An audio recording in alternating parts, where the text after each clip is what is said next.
is loving you too. When you think nobody cares, look around and I'll be there. Somebody far away loves you. Like I have RS-62 and I have PS-135. Right. PS1 in the Bronx? No, right here. Oh. It's on London Boulevard. I went to 135 Cool. in the Bronx. Okay. So exactly what is the name of the organization again? Lynn's Kids. Okay. And now when you say you help out these kids, Lynn, what exactly do you do in terms of what support do you do for them? Okay, what great. things that you do to empowerment them and bring them up better? Okay, now you're going to be sorry you asked that question. No, I'm not. This is what we're here for. This is a biggie. Go for it. Okay. When I heard that the library in my school closed, I was a library teacher for many years. I went in and I reopened it. Okay. How hard is that? I'm a retired teacher. I never really retired because I Right. started writing. I'm a writer. Okay. So I went in there and I reopened the library. And so I'm empowering the children to do writing. So they've been Okay. writing books about veterans, Right. about how the veterans are not getting their fair shake, Right. and writing books about closing libraries. And these kids from PS-135 are the most super kids in the world. It's right here. It's Linden Boulevard in Schenectady. Oh, right over here. Yeah, Not too far yeah, from here. and Okay. they really, like when I walked into the library today, they said to me, "Oh, you're here.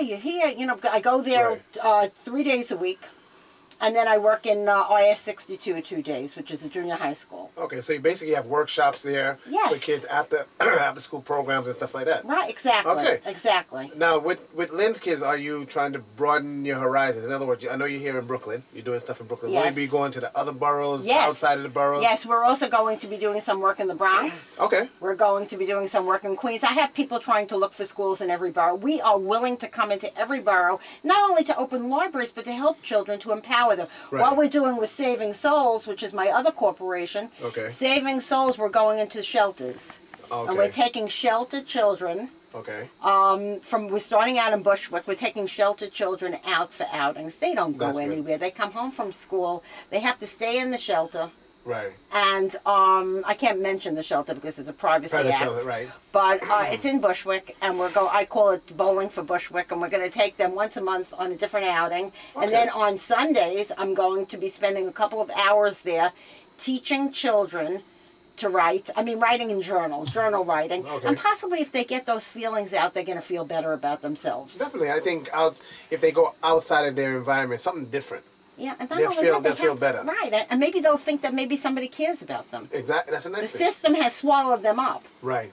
And this is a terrible thing. And I was in that shelter a few weeks ago, and it wasn't a bad place. It's a transitional shelter. They came from being homeless into the shelter, and their parents are saving money so they can go out and eventually get an apartment. Okay. But, and they all had little apartments in this one shelter. I think everybody in New York thinks that if you live in a shelter, it's a horrible place. Well, it's because of the horror stories in the past. Yes, That's why. Yes, but this is a shelter with apartments. Everybody has their own separate apartment. Right. But what they're noticing there, the gentleman who was in charge told me that he's noticing that when the kids come in, they're still withdrawn. And I know it helped me, and it's helping my friends and everybody else. That when you write, you get out those ghosts within. Right. And once you take out those ghosts, you stand a chance in life. We want to empower them through their writing. See, my kids at 135 have become very arrogant. Right. Because now they think, hey, they're authors. And they've been writing about libraries. They've been writing about veterans. They've been writing about everything. And they have the confidence. We want to give that to the shelter children because they're not children of a lesser God. Right. And how about some equality here? I mean, you know, it's wrong. Right. Now, let me ask you a question. Now that you are working with these kids, with your organizations, Yes. how are they doing in schools? There's such a difference in their reading because my theory is if you can read it, you can write it. Right. That's correct. And that's it. Or if you can write it, you can read it. It goes Okay. either way. And when they see that I'm an author and that I'm giving my time to them, and I said, I don't tell them what to write. I find that if I'm telling them write about libraries, it's not the same thing as them writing about something that they love. Because if they write about something they love, they take ownership. Right. So I basically let them, but we talk about all the problems in the world. Because my principal, Mrs. McCrae, my principal, hello there, Traveler. My principal said to me, I want them to be little activists. Okay. So I said, are you sure? No. Because I said to her, "Are you sure?" Because she knows that I get a little crazy. Yeah. So she said, "You can do anything that you want to do with them, as long as you just run it by me." So we have what I'm trying to do with 135 is I'm trying to have them give back to the community. Right. And what they're doing, which I'm like so excited. In fact, today I really was in tears. I'm going to try not to get emotional. I told them about Sierra Leone. Okay. And what makes Sierra Leone special to me, other than Alo Camara, who is a freedom fighter, is that he gave it to me for my birthday. Okay. On my birthday, he said, "Here's a camp. And we're going to work together. You'll work from there, and I'll work from here." So I taught these children online. So they're really okay. my kids. They're, Okay. Someday my dream is to go there and like actually see these kids. Your dream will come true. Don't worry. Just keep doing I what hope you're doing. so. And it's just, you know, and these kids, this man started a program called Give a Book, Save a Life. And he made these children read. And through their reading, they're not as discouraged because Ebola was surrounding him. Yeah. And, you know, and speaking of that, I've noticed, I read something in the paper just recently that the outbreak of Ebola has drastically dropped. Yes. Isn't that wonderful? In that region. Yes, yes. And because of what they've learned here, when the doctors came here with Ebola and they quarantined it for 21 days. Right. So whatever they learned here, they send it back out there. And I heard it, you don't hear it that much. I mean, it's still there. It's there. It's still prevalent. But it's not as prevalent as before. It's dropped down significantly. Thank God. And I wrote a book called Ebola, The Destruction of a Nation, through stories that Alu told me. Right. And the proceeds of that book went to the UN, going to the UN to sponsor for an Ebola concert that we had. Okay. So, I mean, to me, if we don't help people across the sea, we're not helping ourselves. It's one world. Right.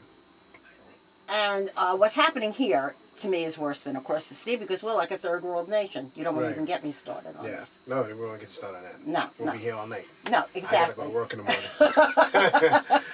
So, but again, the name of the organization is Lynn's Kids and Saving Souls. Saving Souls is the group that's going into shelters. Okay, keep talking. You can keep talking. Yeah, Saving Souls is going into shelters. Saving Souls goes into soup kitchens.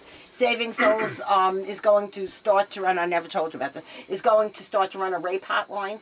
Because as far as I'm concerned, how dare rape happen on a campus like Columbia, and they're trying to suppress girls from telling the truth. Columbia University. Where the girl walk around the mattress, that one? Yeah.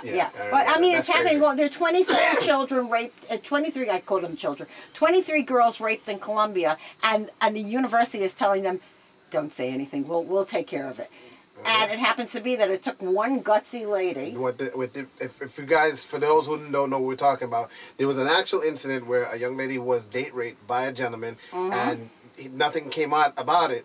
So she took it upon herself to bring attention to it by walking through the campus, going to classes with a mattress. Can you imagine? A twin-size mattress to prove a point. And she went from class to class to class. She got news attention. So hopefully this will bring attention to those, what happened. And there were 22 other people that came forward afterwards. Yep.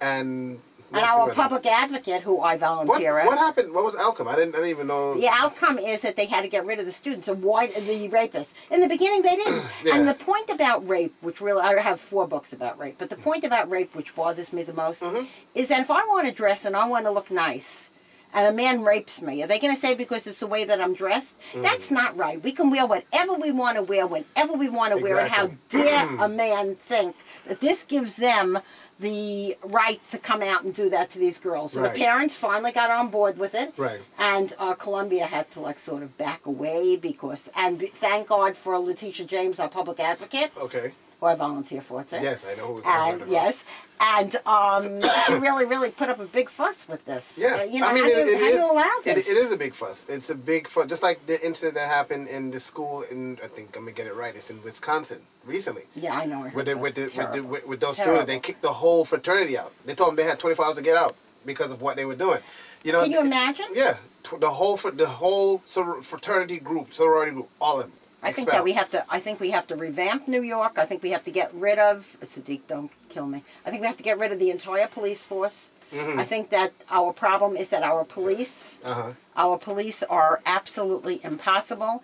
They are trigger happy and racial profiling. And I'm going to go on saying this, and I can't help it. By the book that we wrote, Hands Up, Don't Shoot, we have a whole bunch of artists and writers like myself who wrote that book.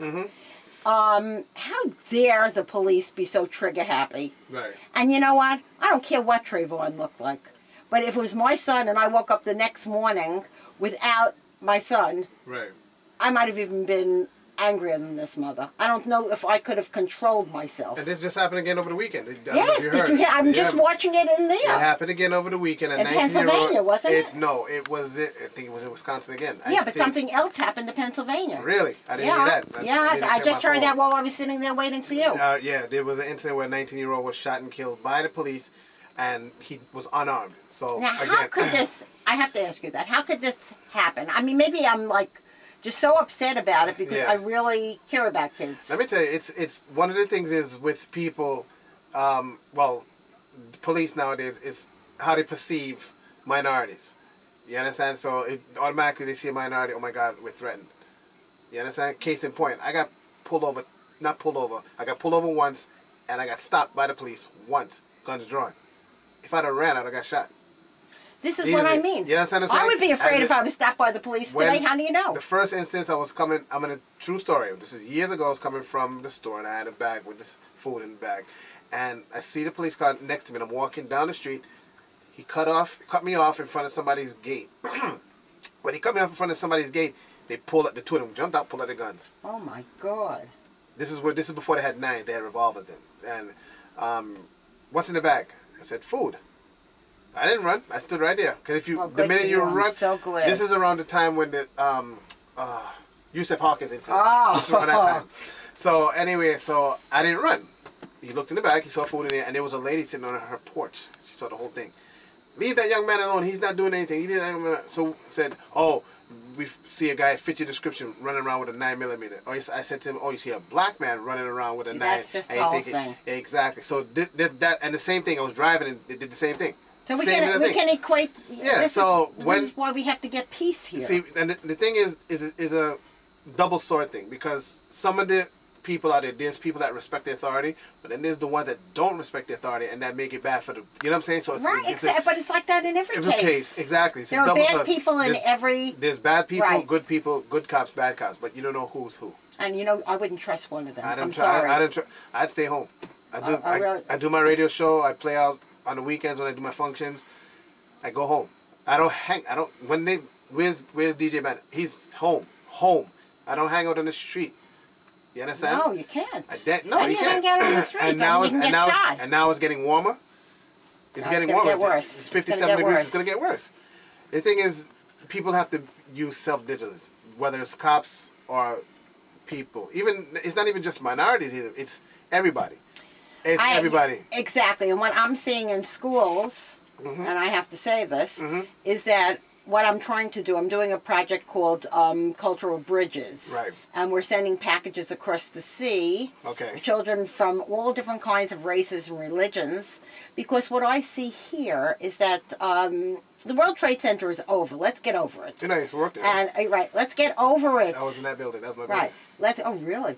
Let's get over it. Why should we treat Muslims? Why should we? It happens to be that I have two daughters who are Muslim. Hi, Assam and Fatam.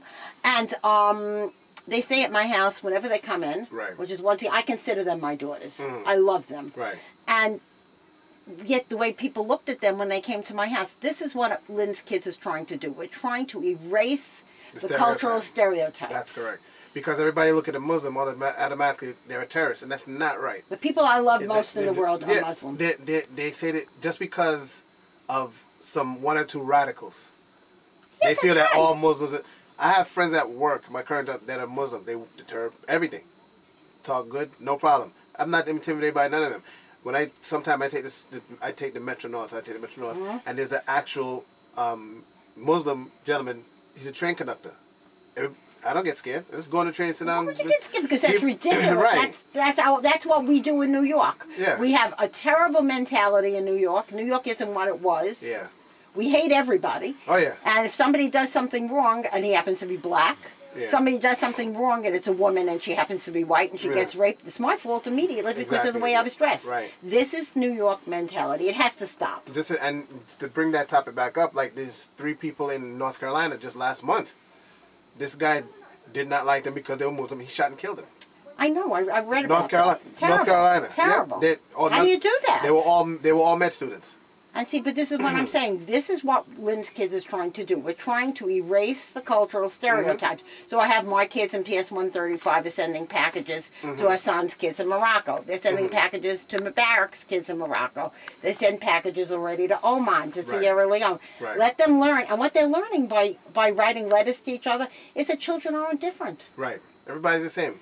But maybe we need to do this too. Maybe as adults we need to like sort of exchange. Again, it's the stereotypes that are brought to us by media, social media, what we hear, what we see, what we perceive, and it's wrong. When you get to know a person, I have a friend. His name is Hatham. I could say his name. Me and him work together at a law firm together. He's Muslim. Me and him we still the best of friends today. We still correspond. I have no, you know what I'm saying? I don't look at a person. I don't look at a person. It's a person. To me, you judge a person. Don't judge me by the color of my skin. Judge me by how I am within. That's correct. Exactly. Absolutely. How is my heart? Am I a good person? I don't want to judge. In fact, the people that are coming in for my conference, and I hope you can come. It's in July 13th. We'll let you know. No, thank you very much. Okay. And they're all coming from different countries. And I'm having Vinud Badhanka, who is my mentor from India. Okay. And I'm having Mubarak Akador, who is my best friend, and he is an ITT teacher. Okay. And he's going to simulcast this so every one of Lynn's kids' camps can see this. And he's Muslim, and he's my brother. What's the difference? And you know, another thing that, excuse me, that people don't realize is that it comes from the home as well. Yes. It's how a family brings up if a family can look at I just saw a video today. As a matter of fact, I just saw a video today as a little black girl. She's sitting there, and she told her, 4 years old, she told her mother that little boy, white boy, said that he don't like her. And she said, she asked the little boy, why you don't like me? The little boy said she's ugly. She said, this was her response. I have the video, it's on Facebook. She said, have you looked in the mirror lately? This is the little girl said that to the boy. Oh, and I cracked up at work. You go, girl. It was so fun. The mother laughed and everything like that. So it also starts within home. Of course when you're a kid, you don't know the color. You know people. You know friends. You want to hang out. You want to play. You want to go play with Johnny. Growing up, when I first came here, it was where I'm from. We have different nationalities, but we're one people. That's our motto. Out of many, one people. Where are you from? Jamaica. Oh, we're trying to open a camp there. Yeah. So out of many, one people. We have so many nationalities there. You understand? We all grew up together. But when you come here, it's like, oh, you can't stay with this person. See, but you can't isn't stay that with terrible? Person. Yeah, it's unfortunate. We're supposed to be a melting pot. I think we melted. Yeah. I mean, how come everybody comes to New York? Oh, go to the Statue of Liberty. Give me you're tired, you're hungry, you're poor. How about taking care of your own homeless who are on the street? Exactly. This is one of the things that my president, I don't care what nobody says. Barack is doing a great job. He's trying to bridge that gap with poor and middle class people. Bridge that gap. Work together. Exactly. But see the rich people, Republicans. I can say that because they can't do anything. Republicans. They don't want that. They don't. Yeah, they don't want that. And the Tea Party. We can say Tea Party. Tea Party. We can say Tea Party. And you know what? They get me so pissed off because can I say pissed off? Well, it's too late. It's too late now. You said it. I mean, but they think that they're so much better than we are. And they're not. No, and I just read something on Facebook today saying that how they said that, why do we need so much Social Security? Why do we need this? Why do we need that? They don't need anything because they have all this goddamn money. And then when our president tries to do things to help they look at him as if he's terrible. And the funniest thing is they think he's the worst president in the history of the United States. You know what? That is the most ridiculous thing I ever heard. And if you look at the statistics, in actuality, actuality, everything is down. He's one of the best presidents the United States ever had, but he's not going to get the credit. Why? We know why. Okay, then. That's why. There's no other reason. Look what they started with him, and look at this Congress that we have. They should be blamed. Yeah. And have you seen that when you walk into Washington, D.C., and when you go with me, when you go to Washington, D.C., the street is lined up with homeless people. I've been there. Okay. I stayed. You know where I stayed? Where? Watergate. Woo! How do you like that? You really did. Nice. Yeah, of course. I had it's to go nice. down for my company sent me down there for 2 weeks, so I had to stay there. I stayed at We're going to go Watergate, down right by there the to meet Potomac. Lady Lowe. Yeah. And my point is that how do you have Congress sitting with their $5,000 lunches and those fat Which ass they pigs, don't right? pay for. Of course not. The government pays for that. Okay. And I was invited to go on to the senator's train. You know, they have like a little train which costs thousands to build. Yeah. And I got like absolutely so upset because I said, there are people sitting outside of this place that are homeless. Why don't we take care of them? It's my same thought with New York. Why? And the book that I just wrote, The Barren Lands, the proceeds are going to the Food Bank of New York. Oh, that's great. Why don't we take care of our own homeless? Why are we going to, I'm sorry, why are we going to Iraq? Why are we going to Afghanistan? You know, I have this conversation at work. There's a gentleman at work. I'm not going to call his name. We go through this every day. But why? Can you Every answer day. that question? First of all, we went to a war that we shouldn't have gone. Of course not. Why did we go to Iraq? What was the reason? They said, well, the Bush administration said that they have weapons of mass destruction. Did you know what they found? A bucket like that underground, Bush. and that's it, right? Worst thing, and don't ever vote for Jeb. They took Saddam out of it. Now, the funny thing is, when Saddam was in power in Iraq, criminals, you know what he used to do with criminals? He used to chop their hands off. How do you like that? He used to do, he had, his country was in check, but the problem is, and the main problem is that they have what the United States wanted, which is oil. I can say. Oh, do you want to go into fracking? No, we ain't got all day. Okay. We'll talk another time. The point, yeah, definitely. But the point is that that's what the United States does. They go into other countries, but their own homeless are lying in the street. And it's funny because they said, and to this day, I never forget so it. gets They me said upset. Iraq has weapons of mass destruction. They never found it. Of course not. But in the same sense, North Korea came on TV and said, look, and they have tons of weapons of mass destruction. Why didn't the Bush administration go Bush? Okay, Wait, now- the son. Well, Yes, I know it is yeah. the son. The father wasn't that great He either, but wasn't the son angry. was terrible. Yeah. The son is the one, you hear this, David Bourne? The son is the one who signed up Halliburton for fracking. Yeah. Okay? Exactly. And my Yeah. book, Beautiful World, talks about fracking. He signed up Halliburton, and then Halliburton, as he was counting money to the bank, didn't realize how many people he's killing. 97 people died in Pennsylvania that they didn't report. Did you see that in the newspaper? Yeah. And I don't know if you guys know what fracking is. Fracking is they dig down, crack Thousands of feet, crack the rock so that toxic chemicals. natural gas can seep up. But the problem with that is the natural gas can seep into your homes, Right. your water. People are turning on faucets and fire is coming out. Not only that, but Yeah. they have compressor stations. Yeah. And what happens with the compressor stations, when children are in school, they hear the compressor stations. It has to be very scary for kids. Mm-hmm. As a child advocate, that bothers me. But when they frack, they go thousands of feet down into Right. the water. And what happens is that toxic chemicals can seep. Once those toxic chemicals seep, That's it. would you want to bathe in chemicals? No. Would you want No to way. drink chemicals? Think of the uses of water. And this is a scary thing. And this is what the Bush administration and the Republicans want for the United States and Canada. They want to do it here and Don't in forget Canada. Hillary, she's a fracker. Yeah, they wanted to do it, and, you know. But anyway, back on topic. Okay. Again, we're here with Lynn, and we're talking all about Lynn's kids. So Okay. tell the people, give the people more information before we get out of here. Okay, Lynn's Kids is in 22 countries all over the world, and basically, every camp has something different. We have in Ghana with Richard Malcolm, we have One Right, One People, where we're trying to do equality for everyone. Right. In Ghana, they have teenage prostitution. Right. So I'm writing 2 books about that. But before I say anything else, I have to say that we have somebody now, the musical ambassador of Lynn's Kids, Black, who is absolutely the most amazing Black Messiah. Messiah Black. Black Messiah. Black Messiah. Okay, whatever. Whatever. Black Messiah is going and doing concerts for all my camps to fundraise. Okay. Now, is that That's like great. an angel? He's That's an good. angel. That's good. I never met this person. Really?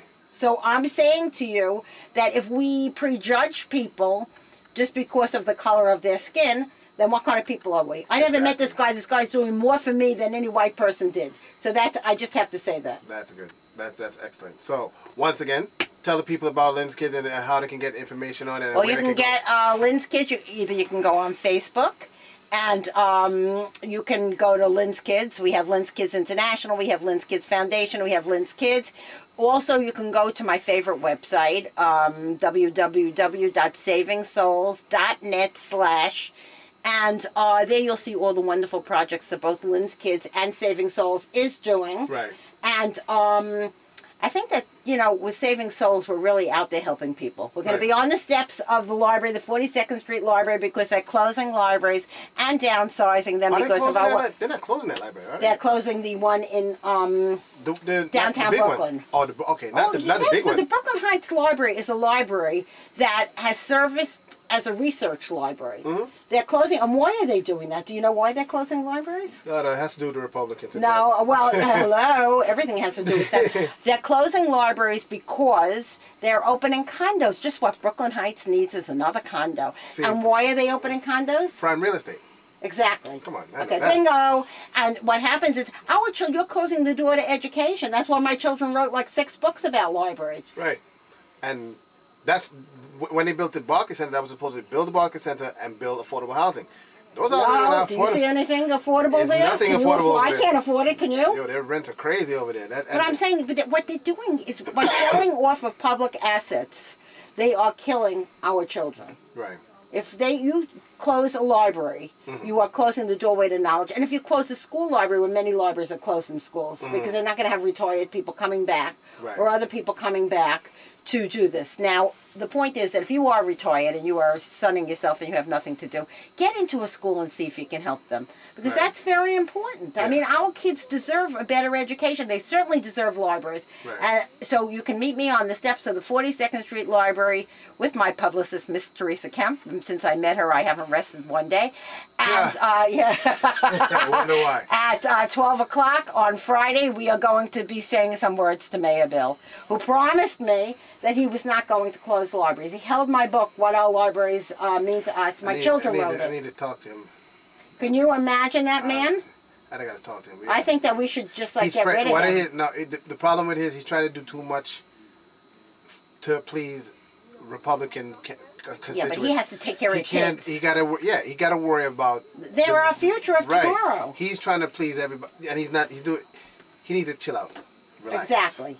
Just relax. He's not my friend. Nice guy, but he just not my friend. Calm down. Because when my children from Fort Greene, Young Minds Daycare wrote a book called "What Our Libraries Mean to Us." Right. They role played. They really did a great job. Lynn's Kids School, and I gave it to him on the steps of the 42nd Street Library, with Citizens Defending Libraries, a wonderful group. And he said, "Oh, we won't close libraries. P.S. It's the same nonsense, and the same BS. Libraries are closing, and nobody cares about the kids, and schools are overcrowded, very overcrowded." You don't have to tell me that. Very. That's one of the reasons my daughter don't go to public school. She goes in the United States, in New York. She go to public school in New Rochelle. She go to New Rochelle High School. Yeah, okay, okay. But the point is, why should it be like this? Why shouldn't children be the priority?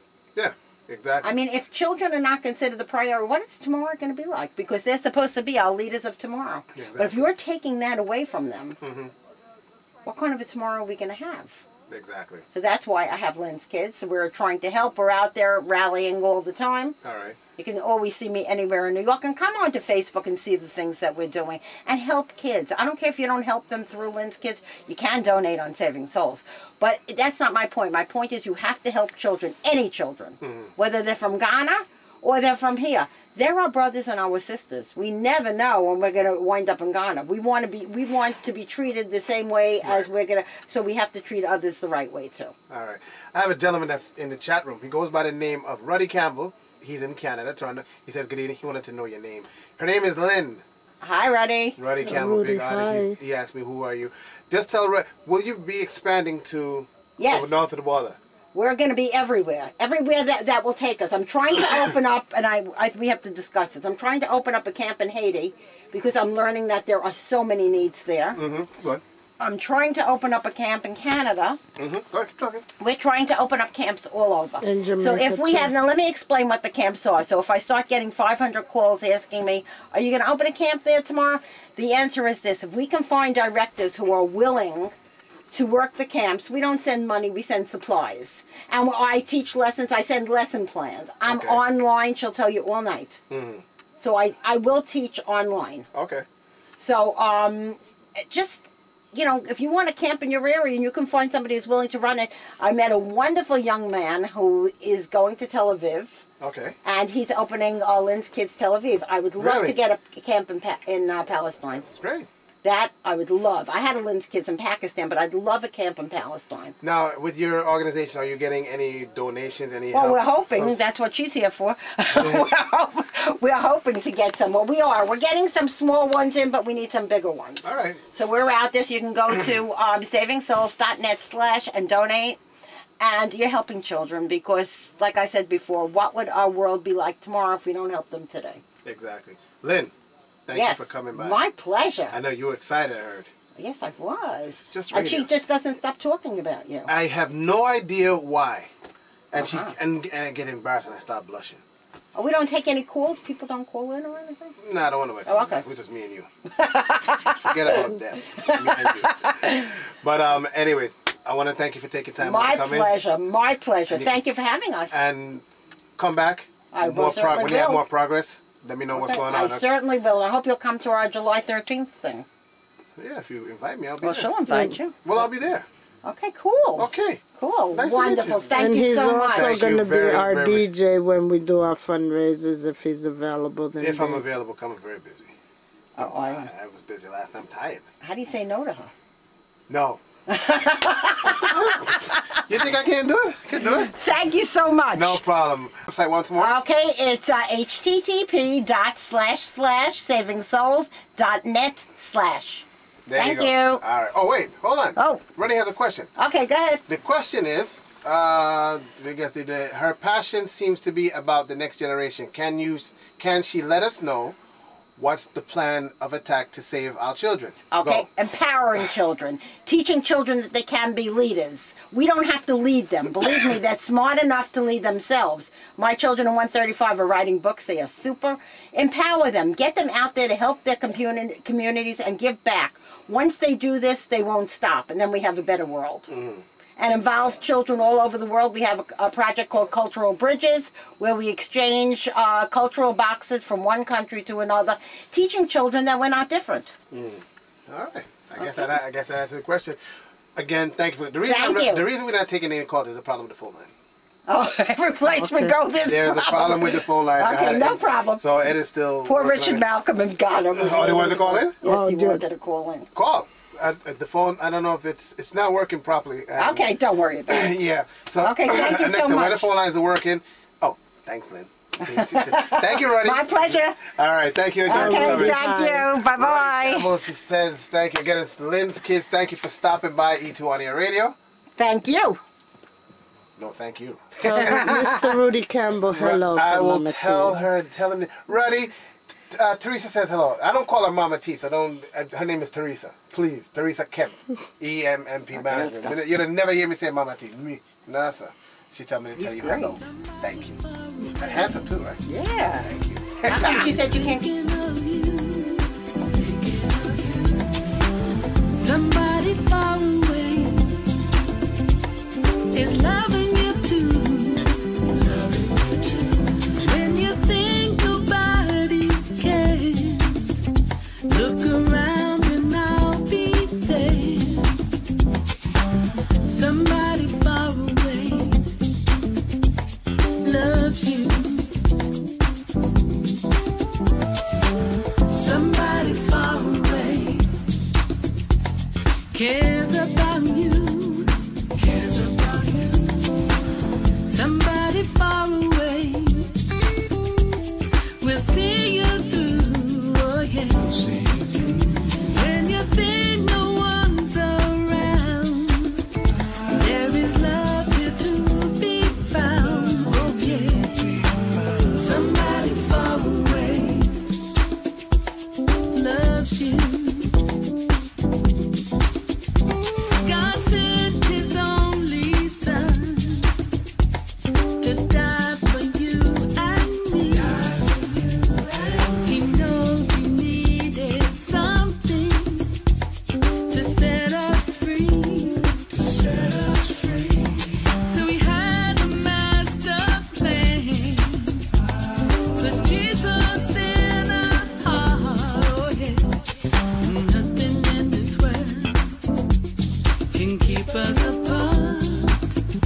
loves you.